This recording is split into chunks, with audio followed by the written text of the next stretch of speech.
Welcome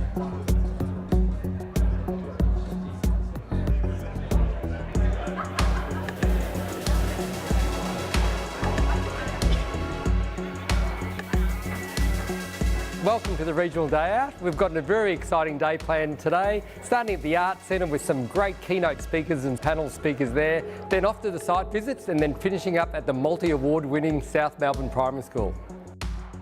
What I'm selling to you is 6 levels, and I'm selling a very small parcel of land at the front where the kids play. Have a think about the concerns you might have. Inner city environment, no fences at the front. Tram line, 30 steps away. Roads all around. 52% of our children walk through our door have not spoken the language of English. Behind you'll see the community stairs, and that's where the parents sit while they're waiting to enter through the building. So we've got all these different families from all these different places that aren't speaking the language. They are in it together on those community steps. So it's an amazing communal space. To bring staff together on the 5 levels when you've only got short breaks to come down to level 1 to be part of a group is really a challenge. So architecturally, that's a bit of a think tank to say, how can we keep staff connected so they aren't in silos? Because the first sign of malady on the staff is division, and levels create division by nature. And you need to keep adapting, keep thinking, how do you solve that problem? Carlton Primary School is a small inner city school, less than 3 kilometres from the Melbourne CBD. 85% of our families are healthcare card recipients. 80% of families live in public housing. 20% of students are living with a parent or parents with known drug, alcohol or mental health issues, and 30% of our students transfer in or out of the school each year. When I reflect on my year of operating an inner urban school while living through a building project, it's had enormous challenges, but equally enormous opportunities to be found within it.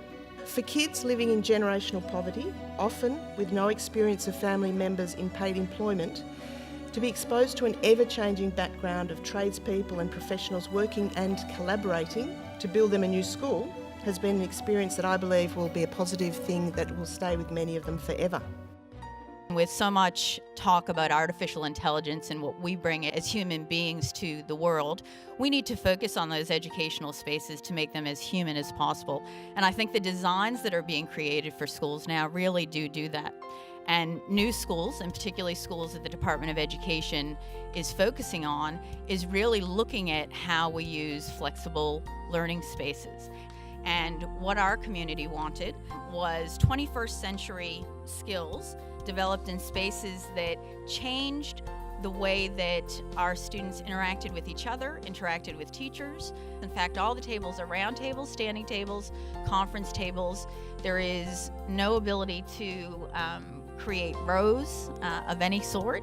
Teachers and conversations that you have with the students are different. The way that you get their attention is different. Having those spaces that allow students to work in different ways that they're comfortable in, you actually don't see students on a Friday afternoon getting disengaged.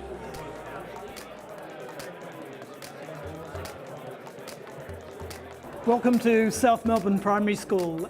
This is Victoria's first new vertical school in the state system, and we're very proud of it. I think the things that are really most interesting about this school is that it's really what we call an integrated community hub. That is, it's a primary school, 525 kids, but it's also got integrated community facilities being early learning centre, maternal child health, it's got community meeting rooms. It's a genuine community hub to a community that is just evolving. We're on the edge of the Fisherman's Bend Urban Renewal Area, which is a massive area, 400 hectares, predicted to have something like 80,000 residents and people working in the area within the next few decades. So this little school is really going to be the beginning of that community and is already the first piece of community infrastructure as part of the Fisherman's Bend area. On behalf of the Victorian chapter of Learning Environments Australasia, we're thrilled to have hosted the Regional Day Out today. I hope you've got just as much out of this today as I have.